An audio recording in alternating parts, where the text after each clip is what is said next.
அனைவருக்கும் வணக்கம். நம்ம என்ன பார்க்க போகிறோம் அப்படின்னா, டிஎன்எஸ்சிடி ஆப்பில் வந்து நியூ அப்டேட் வந்து கொடுத்துருக்காங்க. இந்த அப்டேட்டில் பார்த்திங்க அப்படின்னா, நம்ம ஓஇசி சர்வே மேற்கொள்வதற்காக புதிய ஆப் வந்து ஒன்று அறிமுகம் செஞ்சுருக்காங்க. அந்த ஆப் மூலமாகத்தான் வந்து நம்ம பள்ளியில் படிக்கக்கூடிய மாணவர்கள் வந்து ஓஇசி சர்வே வந்து நம்ம மேற்கொள்ளணும்னு சொல்லியிருக்காங்க. அந்த ஆப்பை எப்படி இன்ஸ்டால் பண்ணிவிட்டு அதற்கான உள்ள தகவல்கள்லாம் எப்படி நம்ம பதிவேற்றம் செய்யலாம் அப்படிங்கிறத பற்றி தான் இந்த வீடியோவில் வந்து பார்க்க போகிறோம். மறக்காம நம்ம சேனலை சப்ஸ்கிரைப் பண்ணுங்கள், வீடியோ அனைவருக்கும் ஷேர் பண்ணுங்கள்.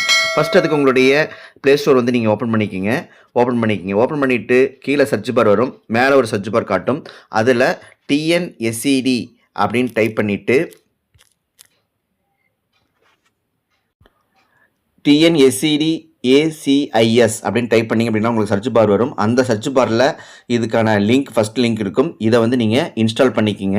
இதை ஓஎஸ்சியை போடுறதுக்கான புதிதாக அறிமுகப்படுத்தப்பட்டுள்ள செயலி. இந்த செயலி வழியாகத்தான் நம்ம வந்து மேற்கொள்ள வேணும்னு சொல்லியிருக்காங்க. சரிலாம், இப்போ வந்து இந்த டிஎன்எஸ்சிடி ஆப் வந்து நம்ம இன்ஸ்டால் பண்ணிட்டோம். இன்ஸ்டால் பண்ணி முடிச்சதுக்கப்புறம் இதில் ஓப்பன் அப்படின்னு வந்து கொடுத்துருங்க. ஓப்பன் கொடுத்தீங்கன்னா நமக்கு இப்படி வந்திருக்கும். யூசர் ஐடி பாஸ்வேர்டு வந்து போட சொல்லுவாங்க. யூசர் ஐடி அப்படிங்கிறது ஹெச்எம்முக்கான யூசர் ஐடி 8 இலக்க யூசர் ஐடியும் அவருக்கான 9 இலக்க பாஸ்வேர்ட் கொடுத்துருப்பாங்க. அதை போட்டு நீங்கள் லாகின் பண்ணுங்கள். அப்போ தான் வந்து உங்களுக்கு வந்து உங்களோட பள்ளியில் வந்து ஓஎஸ்சி சர்வே இருந்தால் அதுக்கான மாணவர்கள் நேம் லிஸ்ட் நமக்கு வந்து காட்டும்.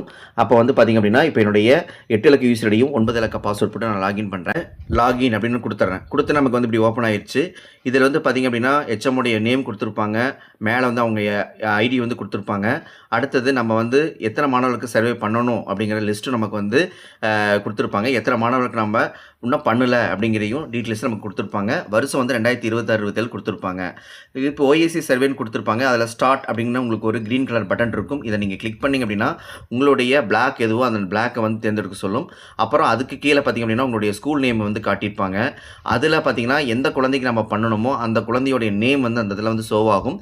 இதை வந்து நீங்கள் கிளிக் பண்ணிங்க அப்படின்னா அந்த குழந்தையோடைய பள்ளியோடைய டைஸ் நம்பர், அந்த குழந்தை எந்த வகுப்பில் படிச்சிருக்கு, அவங்களுடைய பேரண்ட்ஸோடைய நேம், அவங்களுடைய மதரோடைய நேம், அடுத்து பார்த்திங்க அப்படின்னா அவங்க வந்து எந்த வருஷத்துலேருந்து வெளியே வந்தாங்க, அவங்க அட்மிஷன் ஆப்சண்ட் ஆஃப் த டே எத்தனை நாள் வந்து ஆப்சண்ட் ஆனாங்க அப்படிங்கிறதையும் மென்ஷன் பண்ணியிருப்பாங்க. அவங்களுடைய அட்ரஸும் வந்து இதாக இருக்கும்.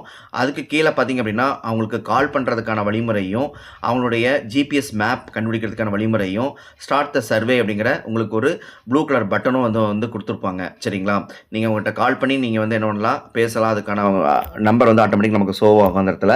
அதே மாதிரி ஜிபிஎஸ் லொக்கேஷன் வேணுனாலும் நம்ம கிளிக் பண்ணி அந்த ஜிபிஎஸ் லொக்கேஷன் அந்த இடத்துல வந்து நமக்கு ஆட்டோமேட்டிக்காக அந்த இடத்துல வந்துடும். அதுக்கான வழிமுறைகள் வந்துருக்காங்க. அதே மாதிரி ஸ்டார்ட் த சர்வே அப்படிங்கிறத நீங்கள் கொடுத்துட்டீங்க அப்படின்னா உங்களுக்கு வந்து என்ன ரீசனுக்காக அந்த குழந்தை வந்து போகலை அப்படிங்கிறத வந்து தெளிவாக வந்து அவங்க சொல்லியிருப்பாங்க. நிறைய ஆப்ஷனோட சொல்லியிருப்பாங்க.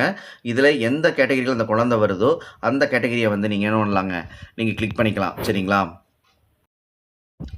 நான் வந்து பார்த்திங்கன்னா குழந்தையோட ஹெல்த் பிரச்சனைனால தான் அது வரல. அதனால் வந்து ஹெல்த் அப்படிங்கிறத கிளிக் பண்ணிக்கிறேன். அதை கிளிக் பண்ணோன்னே நமக்கு வந்து பார்த்திங்கன்னா நிறைய ஆப்ஷன்ஸ் வந்து நமக்கு வந்து காட்டியிருக்காங்க. இந்த ஆப்ஷனில் பார்த்திங்க அப்படின்னா அந்த குழந்தைக்கு என்ன நோயோட தன்மைகள் எதனால் ஏற்பட்டது அப்படிங்கிறது நமக்கு வந்து அந்த கேட்டகரி வைஸ் வந்து நிறைய கொடுத்துருக்காங்க. இதில் அந்த குழந்தைக்கு எது கரெக்டாக சூட் ஆகுமோ அதை வந்து நீங்கள் தேர்ந்தெடுத்துக்கணும். இப்போ எனக்கு அந்த குழந்தைக்கு எது சூட் ஆகும் அதை நான் தேர்ந்தெடுத்துக்கிறேன். நான் வந்து பார்த்திங்கன்னா சில்ட்ரன் அஃபெக்டட் மேஜர் டிசீஸ் அப்படிங்கிற இதை வந்து கிளிக் பண்ணிக்கிறேன். அதில் என்ன வகையான நோய்கள் வருது அப்படிங்கிறத வந்து நமக்கு சொல்லியிருக்காங்க. அதில் பார்த்திங்கன்னா ஸ்கின் ரிலேட்டட்னு நான் கிளிக் பண்ணிக்கிறேன். கிளிக் பண்ணிட்டு நமக்கு வந்து பார்த்திங்கன்னா ஒரு ஆப்ஷன் கொடுத்துருக்காங்க. இதை கிளிக் பண்ணால் நமக்கு நெக்ஸ்ட் அப்படிங்கிற ஆப்ஷன் வந்து கொடுத்துருப்பாங்க. இப்போது அந்த குழந்தையோடைய ஃபோட்டோ வந்து நம்ம அப்லோட் பண்ணணும். இப்போ பார்த்தீங்கன்னா அப்லோடு த ஃபோட்டோ அப்படின்னு கிளிக் பண்ணுறேன். ஆட்டோமேட்டிக்காக நமக்கு கேலரிக்கு போகும். அந்த கேலரியில் அந்த பிக்சரை தேர்ந்தெடுத்தீங்க அப்படின்னா ஆட்டோமேட்டிக்காக உன்னோட அந்த ஃபோட்டோ வந்து இமேஜாக வந்துடும். வந்ததுக்கப்புறம் வந்து கீழே பார்த்தீங்கன்னா கன்ஃபார்ம் அண்டு ஃபைனல் ரிமார்க்ஸ்ன்னு கொடுத்துருப்பாங்க. இதை வந்து நம்ம கிளிக் பண்ணிக்கலாம். கிளிக் பண்ணோன்னே அதில் வந்து 3 கொஸ்டின்ஸ் வந்து கேட்டிருக்காங்க. இதில் பார்த்திங்க அப்படின்னா அந்த குழந்தை மீண்டும் வந்து பள்ளிக்கு போகிறதுக்கு விருப்பம், அடுத்தது பார்த்திங்கன்னா பள்ளிக்கு போக விருப்பம் இல்லை, அல்லது அப்படின்னா நம்ம ஏதாவது ஆலோசனை வழங்குறதுக்கான கவுன்சிலிங்க்கான இது வந்து கொடுத்துருக்காங்க. அந்த குழந்தைக்கு மீண்டும் பள்ளிக்கு போகிறதுக்கு விருப்பம் தான். அதனால் அந்த ஆப்ஷனை கிளிக் பண்ணிவிட்டு சப்மிட் அப்படிங்கிற பட்டன் நான் வந்து கொடுத்துட்றேன். கொடுத்தனா ஆட்டோமேட்டிக்காக நமக்கு வந்து இந்த சர்வே வந்து நமக்கு வந்து கம்ப்ளீட் ஆயிரும். அதுக்கப்புறம் பார்த்தீங்கன்னா, கீழ வந்து பேக்ங்கிற பட்டன குடுத்துட்டீங்க அப்படின்னா, நம்ம இதுவரைக்கும் எவ்வளோ சர்வே பண்ணிக்கிறோம், எல்லா தகவலுமே அதில இடம்பெற்றிருக்கும். அதில அந்த குழந்தைக்கு என்னென்ன தகவல் நம்ம உள்ளீடு செஞ்சிருக்கோம் அப்படிங்கிற தகவலும் வந்து நமக்கு வந்து நம்ம வந்து கிளிக் பண்ணி நம்ம பார்த்துக்கலாம். சரியான முறையில பதிவேற்றம் செஞ்சிருக்கோமா அப்படிங்கிறத. இதுக்கப்புறம் வந்து நம்ம பேக் பட்டன் வந்து குடுத்துடலாம். இந்த ஆப்புக்கான லிங்க் வந்து இந்த வீடியோ கீழ டிஸ்கிரிப்ஷன்ல குடுத்துருக்கேன். இந்த டிஸ்கிரிப்ஷன் வீடியோ நீங்க கிளிக் பண்ணீங்க அப்படின்னா, அதுக்கான லிங்க் இருக்கும். அத கிளிக் பண்ணி நீங்க டைரக்ட்டாவே Play Storeல டவுன்லோட் பண்ணிக்கலாம். இந்த காணொளி மிகவும் பயனுள்ளதா இருக்கும்னு நினைக்கிறேன். நன்றி, வணக்கம். Thank you.